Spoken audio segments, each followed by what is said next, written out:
को संविधान का सुपर एक्सपर्ट साबित करने पे तुले उपराष्ट्रपति जगदीप धनखड़ एक बार फिर से सीजेआई गवई से डायरेक्ट भिड़ गए हैं। आपको बता दें कि सीजेआई बीआर गवई पहले ही साफ कह चुके हैं कि संविधान से ऊपर कोई नहीं है, यहां तक कि संसद भी संविधान से ऊपर नहीं है।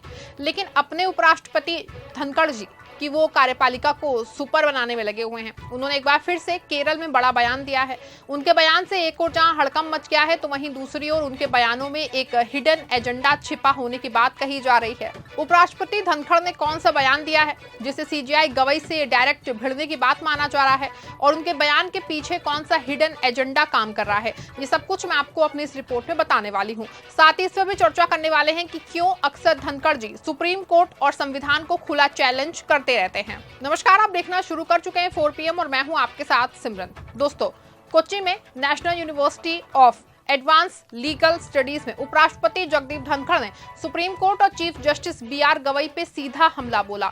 उन्होंने कहा कि मुझे हैरानी होती है कि सीबीआई डायरेक्ट जैसे कार्यकारी अधिकारी की नियुक्ति में भारत के चीफ जस्टिस की भूमिका क्यों है। कार्यकारी नियुक्ति कार्यपालिका के अलावा किसी और के द्वारा क्यों की जानी चाहिए। क्या ये संविधान के तहत हो सकता है? क्या ऐसा दुनिया में कहीं और होता है? आपको बता दें दोस्तों कि धनखड़ का ये बयान सोशल मीडिया पे हंगामा काटते हुए है। इसको सीजेआई बीआर गवई के एक पुराने बयान संविधान सर्वोच्च से जोड़ के देखा जा रहा है। ये कोई पहली बार नहीं है जब धनखड़ ने सुप्रीम कोर्ट में निशाना साधा है। अप्रैल 2025 में उन्होंने सुप्रीम कोर्ट के अनुच्छेद 142 को लोकतंत्र के खिलाफ न्यूक्लियर मिसाइल तक कह डाला था। उस वक्त उनका कहना था कि सुप्रीम कोर्ट को राष्ट्रपति या राज्यपालों को बिल्स पे फैसला लेने की समय सीमा तय करने का कोई हक नहीं है। और अब सीबीआई डायरेक्टर की नियुक्ति में चीफ जस्टिस की भूमिका पे सवाल उठा के वो एक बार फिर से सुप्रीम कोर्ट और सीजेआई पे सवाल उठाना चाह रहे हैं। लेकिन बड़ा सवाल ये है दोस्तों कि धनखड़ बार बार सुप्रीम कोर्ट और चीफ जस्टिस बीआर गवई को क्यों निशाना बना रहे हैं। क्या ये उनकी निजी राय है या फिर इसके पीछे बीजेपी और मोदी सरकार की कोई बड़ी साजिश है? जवाब जानने से पहले ये समझना जरूरी है दोस्तों कि सीबीआई डायरेक्टर की नियुक्ति में चीफ जस्टिस की भूमिका क्यों जरूरी है। आपको बता दूं कि सीबीआई यानी कि सेंट्रल ब्यूरो ऑफ इन्वेस्टिगेशन देश की सबसे बड़ी जांच एजेंसी है। ये भ्रष्टाचार, आर्थिक अपराध और बड़े बड़े घोटाले की जांच करती है। लेकिन इतिहास गवाह है, कई बार सरकारों ने सीबीआई का दुरुपयोग किया है। इसे पिंजरे का तोता तक कहा जाने लगा है। इसीलिए 2013 के लोकपाल और लोकायुक्त कानून में साफ कहा गया कि सीबीआई डायरेक्टर की नियुक्ति एक 3 सदस्यों वाली कमेटी करेगी, जिसमें प्रधानमंत्री, लोकसभा में विपक्ष के नेता और भारत के चीफ जस्टिस या उनके द्वारा नामित सुप्रीम कोर्ट का जज नियुक्ति पैनल का हिस्सा होंगे। आपको बता दें कि इस प्रक्रिया को लागू करने का नियुक्ति में पारदर्शिता लाने से था और इस पर रोक लगाना था कि सरकार अपनी मर्जी से अपने पसंदीदा अफसर को सीबीआई डायरेक्टर ना बना दे। चीफ जस्टिस की मौजूदगी सुनिश्चित करनी है कि ये प्रक्रिया निष्पक्ष रहे। लेकिन धनखड़ साहब को यही बात खटक रही है। वो कहते हैं कि कार्यपालिका के काम में न्यायपालिका का कोई दखल नहीं होना चाहिए। लेकिन क्या ये इतना आसान है? आपको बता दूं कि इससे पहले भी बीजेपी और मोदी सरकार ने ऐसा ही एक खेल चुनाव आयुक्तों की नियुक्ति के साथ खेला था। दिसंबर 2023 में मोदी सरकार ने मुख्य चुनाव आयुक्त और अन्य चुनाव आयुक्त नियुक्ति सेवा शर्तें और कार्यकाल अधिनियम 2023 पास किया। इस चुनाव ने चीफ जस्टिस, मुख्य चुनाव आयुक्त और अन्य चुनाव आयुक्त नियुक्ति सेवा शर्तें और कार्यकाल अधिनियम 2023 के तहत चीफ जस्टिस को इस पैनल से हटा दिया और उनकी जगह केंद्रीय मंत्री को शामिल कर लिया। नतीजा, अब ये पैनल पूरी तरह से सरकार के कब्जे में है। प्रधानमंत्री और उनके केंद्रीय मंत्री मिलकर जो चाहे वही नियुक्ति कर सकते हैं और इसका असर साफ दिखा। मार्च 2024 में इस नए कानून के तहत 2 नए चुनाव आयुक्त ज्ञानेश कुमार की नियुक्ति की गई।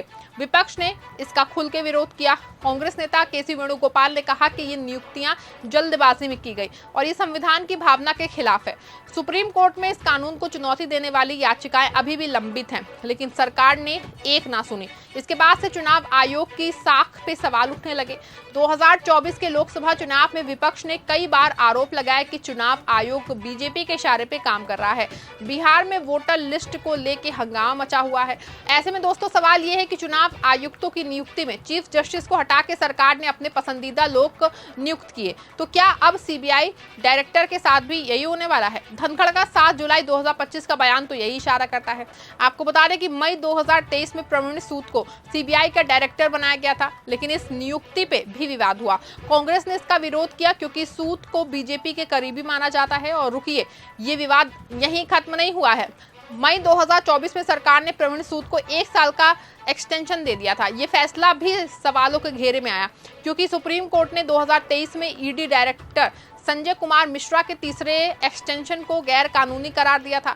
कोर्ट ने कहा था कि ऐसी बार की टेन्योर एक्सटेंशन से जांच एजेंसियों की स्वतंत्रता खतरे में पड़ती है। आपको बता दें कि पहले भी सीबीआई डायरेक्टर की नियुक्ति को लेकर विवाद होते रहे हैं। 2018 में आलोक वर्मा और राकेश अस्थाना के बीच की लड़ाई को कौन भूल सकता है।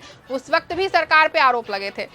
आरोप थे कि वो सीबीआई को अपने कब्जे में करना चाहती है। और अब धनखड़ के दिए गए इस बयान के बाद माना जा रहा है कि मोदी सरकार सीबीआई डायरेक्टर की नियुक्ति पैनल को बदलने की तैयारी कर रही है। धनखड़ का कहना है कि कार्यपालिका के काम में न्यायपालिका का दखल नहीं होना चाहिए, लेकिन अगर चीफ जस्टिस को इस पैनल से हटा दिया गया तो क्या गारंटी है कि सीबीआई निष्पक्ष रहेगी? क्या ये सरकार को ये मौका नहीं देगा कि वो अपने पसंदीदा अफसर को सीबीआई डायरेक्टर बनाए जो सिर्फ उनके इशारों पे काम करे? और ये सवाल इसलिए भी जरूरी है दोस्तों क्योंकि हाल के सालों में सीबीआई और ईडी का विपक्षी नेताओं, पत्रकारों और एक्टिविस्ट के खिलाफ दुरुपयोग के आरोप लगते रहे हैं। मिसाल के तौर पे 2024 में दिल्ली के पूर्व उप मुख्यमंत्री मनीष सिसोदिया को 17 महीने की जेल के बाद सुप्रीम कोर्ट ने जमानत दी क्योंकि उनकी लंबी हिरासत बिना ट्रायल के उनके त्वरित सुनवाई के अधिकार पे उल्लंघन कर रही थी।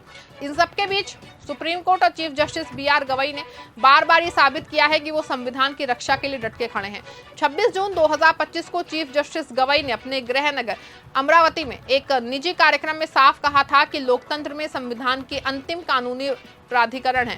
कार्यपालिका, विधायिका और न्यायपालिका, ये तीनों को संविधान के तहत एक साथ काम करना होगा। उन्होंने ये भी कहा कि जज की स्वतंत्रता इस बात से नहीं तय होती है कि वो सरकार के खिलाफ आदेश देती है। जज का कर्तव्य है कि वो संविधान के मूल्यों और नागरिकों के अधिकारों की रक्षा करे। आपको बता दें कि धनखड़ के पुराने बयानों का जवाब माना जा रहा है। ऐसे में बड़ा सवाल ये है दोस्तों, क्या धनखड़ का 7 जुलाई को दिया गया बयान सिर्फ सीबीआई डायरेक्टर की नियुक्ति तक सीमित है या फिर ये लोकतंत्र पे एक बड़ा हमला है? धनखड़ के बार के बयान, बीजेपी का सुप्रीम कोर्ट पे हमला और नियुक्ति पैनल्स में बदलाव, ये सब एक पैटर्न की ओर इशारा करते हैं। पहले चुनाव आयोग को अपने कब्जे में ले लिया गया है, फिर 2023 के जो नए कानून के बाद चुनाव आयुक्तों की नियुक्ति में चीफ जस्टिस की भूमिका खत्म कर दी गई। नतीजा, चुनाव आयोग पे सवाल उठ रहे हैं। अब धनखड़ के बयान से साफ है कि सीबीआई डायरेक्टर की नियुक्ति पैनल में भी यही होने वाला है। अगर चीफ जस्टिस को इस पैनल से हटा दिया गया तो क्या होगा? सवाल ये है कि क्या उपराष्ट्रपति जगदीप धनखड़ और बीजेपी मिलकर के सुप्रीम कोर्ट और चीफ जस्टिस BR गवई पे हमला बोल रहे हैं? क्या चीफ जस्टिस गवई और सुप्रीम कोर्ट हमारे संविधान की रक्षा के लिए डट के खड़े हैं? क्या उपराष्ट्रपति जगदीप धनखड़ का ये बयान सिर्फ सीबीआई डायरेक्टर की नियुक्ति तक ही सीमित है या फिर राहुल गांधी के संविधान बदलने वाला आरोप सही है? पूरे मामले पे आपकी क्या राय है? हमें कमेंट में जरूर शेयर कीजिएगा और खबर अच्छी और सच्ची लगी हो खबर को लाइक, शेयर, चैनल को सब्सक्राइब जरूर करिएगा।